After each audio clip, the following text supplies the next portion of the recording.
Right, guys. Well, I'm gonna play a little video in a minute. It's a absolutely incredible interview with Maya Tousi and Ben Habib. Both of them really get this. They really understand what's going on, and they really understand what absolutely needs to be done. So, without much further ado, you know my opinion on Ben and Maya, both great guys, and we'll give them the floor. And I don't think they could have done anything better in the way they expressed where we're at and what they're going to do. So, very, very sensible, very, very level headed. And it's just a pity that there's not more of this across the board. But let's just have a listen to what Ben and Maya have to say.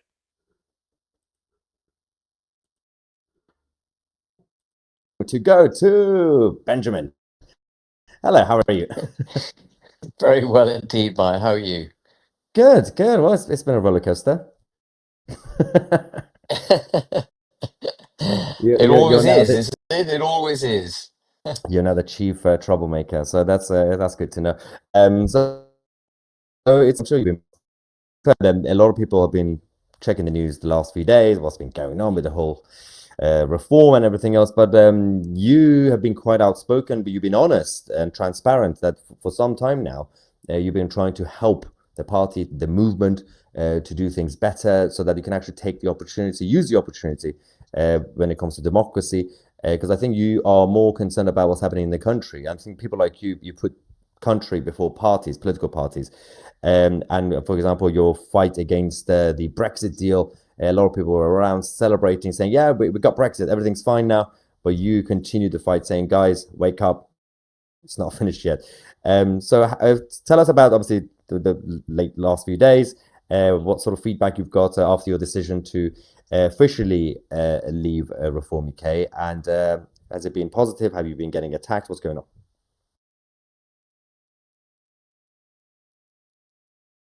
Need a fashion quick fix? At Amazon, you can find thousands of stylish deals. Shop now. Well, first of all, can I just say I'm grateful to you, Maya, for citing the fact that in 2020, when people were saying Brexit's done, Boris has done it, we've left the EU, actually, I wanted to go on fighting. And I did go on fighting for Northern Ireland, for fishing.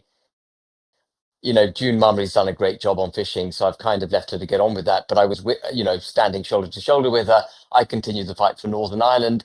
And of course, the fight for Northern Ireland is a fight for the United Kingdom, because through Northern Ireland, the European Union has a regulatory grappling hook into the flesh of the United Kingdom. So they've got Northern Ireland under their control, but they've also got very significant control of Great Britain. And that fight, if we could have won that fight, everything would have been settled, because that globalist agenda, that highly invasive state interference that we have in our lives, the high taxation, the stakeholder capitalism, all of it would have died with a genuine Brexit. But none of it's died because we never got Brexit.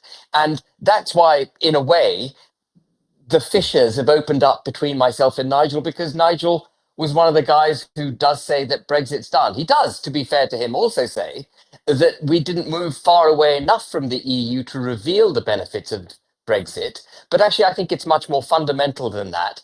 And I've said, as I've said a couple of times, it's not about semantics. It's about getting it done. It's not about political expediency. We've had far too much of that in the last 27 years. Politicians living from one news cycle to the next, promoting their popularity, trying to get ahead in the polls, and forgetting that once they get into power, they have to have joined up ideology and an understanding of what it is they wish to do. And you can't sacrifice your ideology in the pursuit of power. Power must be the tool through which you give effect to your ideology. But if you sacrifice your ideology to get power, there's no point having it. And I've tried very hard, as you kindly say, to, get reform to where I think it needs to be. And reform's been a fantastic success. Let's not underestimate what a terrific journey reform has been on. It came from nowhere in the polls a year and a half ago to having 5 MPs when people said it couldn't have 5 MPs. And it was an insurgency, and it was all done on the back of a fag packet, if you like, with a couple of shillings in our back pocket. And it's a testament, I think, to the state of the nation and how desperate voters are, how desperate British citizens are for a change in direction, which, frankly, was the vote for Brexit. It was a cry out from the British people for a change in government. And reform success is symptomatic of how upset the British people are. And now what we need from reform is to go to the next stage. It can no longer be an insurgency on the sidelines. It needs to fortify itself. It needs the constitution of a party that can take it into government and stay in government and deliver the rescue that we so desperately need. And it is in the pursuit of that aim that Nigel and I have got slightly different views of life. And I know he said that I've been attacking him more than Labour have. Actually, I'm not aware Labour's really attacked Nigel. I'm not aware of any specific attacks on him. But anyway, be that as it may, I've definitely never attacked Nigel. I'm not interested in attacking the man Nigel. I'm interested in making sure reform has the tools required to win the next general election and then deliver the country from the perilous state in which we find ourselves. That's all I'm interested in. My question is actually good that you mentioned some people have said you attack Nigel or whatever. And I think a lot of people in this country are very tribal, about tribalists, because humans are tribal by nature, but tribalists, they're politically, especially when it comes to party politics, there seems to be a ladder. For example, Tories, when Reform UK became Reform UK after the Brexit Party, those who supported Reform UK, the Tories were like, oh, you're the traitors, the Tories are the best party. And anybody who basically disagreed with the Reform UK but still support the cause now get called by some of the tribalist reform supporters that you are the traitors. And some might say, for example, Ben Habib made it about himself. He's the one kind of moaning and everything. He's the one attacking Nigel. But to be fair, you haven't actually been personally attacking. But what do you say to those guys who think that you're making it personal, for example? Well, I would like them to find a tweet or find a little clip that I've done to camera or an interview in which I've attacked Nigel the man. I'd be very surprised if they can find anything. I'm saying, as I've repeatedly said, and I've said privately for a long time before I went public, it must have some form of democracy. The party must be democratized. It needs checks and balances in place. It needs a mechanism good people can get their leadership, and a mechanism of candidates can be identified and brought forward. And brains and intellectual capability and the and joined up ideology needs to be embedded in the party so that it can stand the aggression that it's going to inevitably is already getting from mainstream media, from all our detractors. It has to have the intellectual depth and breadth in people to push back on all of that and to win and to reveal the truth for the British people right across the board, even those who vote Liberal Democrat. They need to, liberal Democrat. They need to see the truth of what's required. So that's all I'm interested in. And it's not about Nigel. It's not about Richard Tice. It's not about any individual. It's about the movement that we have galvanized and now making sure that we can deliver the promises we've made and literally save our country. Lee Anderson says, I want my country back. What he's saying is, I want to save the United Kingdom. And that's what we need to do.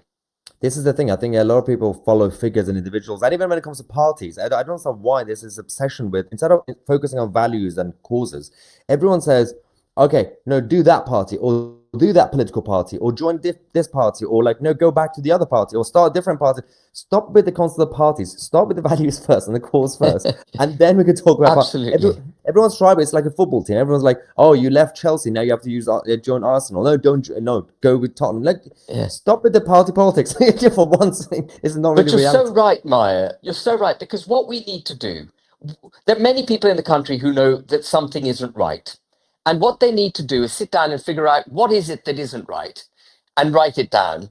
Be rigorous. What isn't right about the country? How have we gone wrong?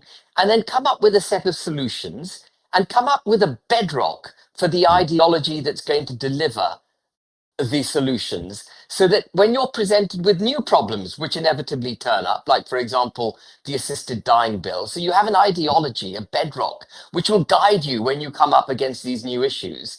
And you therefore make the right decision, which is consistent with your ideology.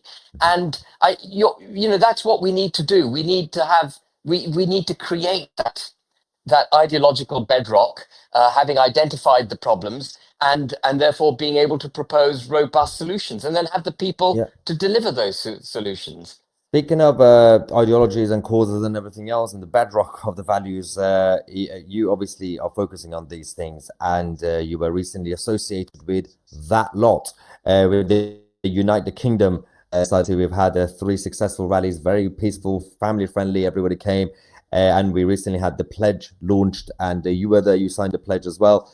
How did it feel? Were you cautious about it, or were you told, or did you get indications that if you're associated with United Kingdom people, then you will be crucified or something? Well, what I would urge anyone, Reform voters, small c Conservatives, Tory voters, I'd urge them to read the pledge. The pledge is a phenomenal declaration of intent. It could form the bedrock that I was talking about. It sets it all out. Some of it is quite detailed. Some of it talks about policy, and it perhaps doesn't even need to go that far. But there's nothing in the pledge with which I could disagree. And so, of course, I'm going to sign it. I agree with it. And, sadly, there's a propensity, I think, given the attacks that mainstream media and the received political establishment, the received political wisdom, given that it's so against people like us, that I think there's a propensity in people like us to, in order to avoid attack, to try and avoid the criticism that we think we're going to get, and we're prepared to throw those who stick true to the beliefs under a bus, just so that we don't attract opprobrium, so we don't attract criticism. And that's a very natural human instinct, because we don't want to go into trouble for the sake of moving into trouble. You want to avoid trouble, right? But right now, the country is in, and the way we're going to sort it is if we're prepared to stand absolutely firm, shoulder to shoulder with those who are with us, including people on the Unite the Kingdom marches, who are absolutely people of our disposition. And we have to stand shoulder to shoulder. And we've got to stop pandering to the BBC, Sky News, and all those sort of middle what I would call middle Tories, who are really liberal Democrats. They're the ones we shouldn't be pandering to. So the thing is, because obviously you mentioned the pledge, and it goes back to what I said about a lot of people are tribalist and they're kind of focused on, the Tories would say, well, anybody that's basically like reform, is it also evil? It goes back to that. I think that we also have a cultural problem, political culture, that it's mostly about who says what rather than what is being said. So it starts from the beginning. So, for example, for Jeremy Corbyn supporters, Starmer is the devil. So if Starmer says the same thing that Corbyn says, I don't know, something basic, like, I like humans, then they say, no, he's the devil because he said it. And then for people like Starmer supporters, if a liberal Tory says it, oh, no, he's evil. And then for liberal Tories, a right-wing Tory would say it, same thing. And then for Tories, if a Reform person says it, and then for Reform, if a United Kingdom person says it, or Ben Habib, you're we're saying the same thing. We're saying the same thing. Yeah. But people don't care about what you say. And this is my criticism about Richard Tyson, leadership of Reform, when they basically said that lot, it seems like they didn't actually pay attention to what was being said, what the rally was.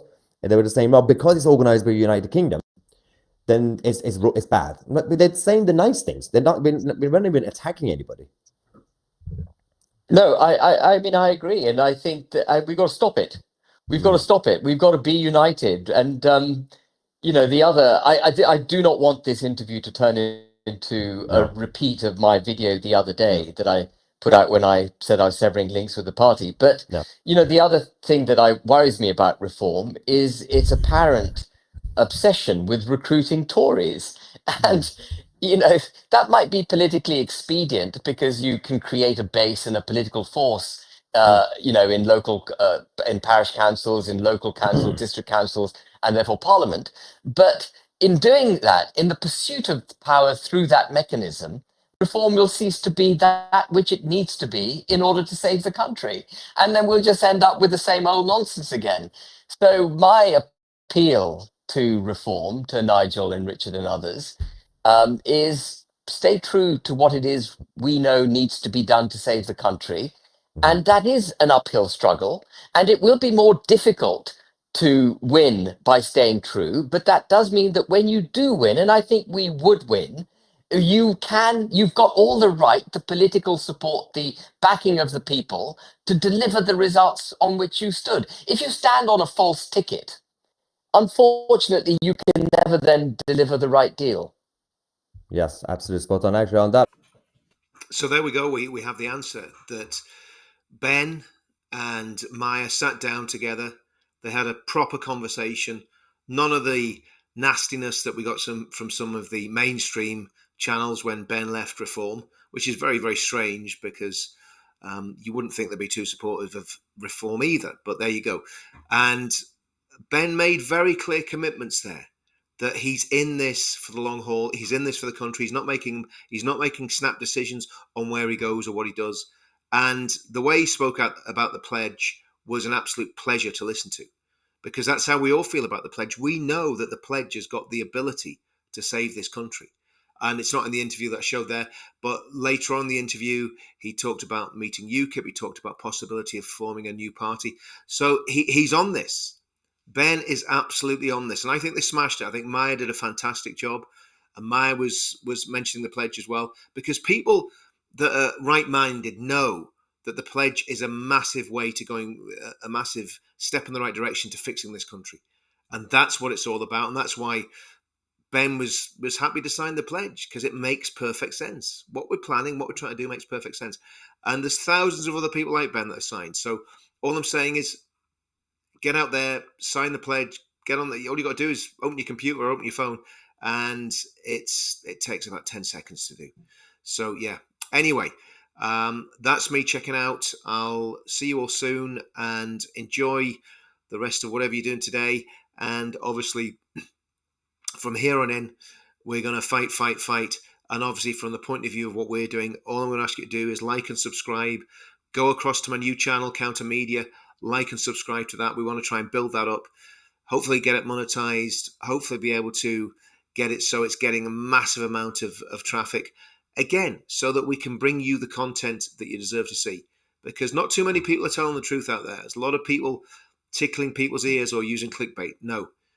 When we do something, we do our best to tell the truth, and we do our best to do it in a way that is winsome and hopefully starts winning hearts and minds throughout this country. Anyway, I'm tired.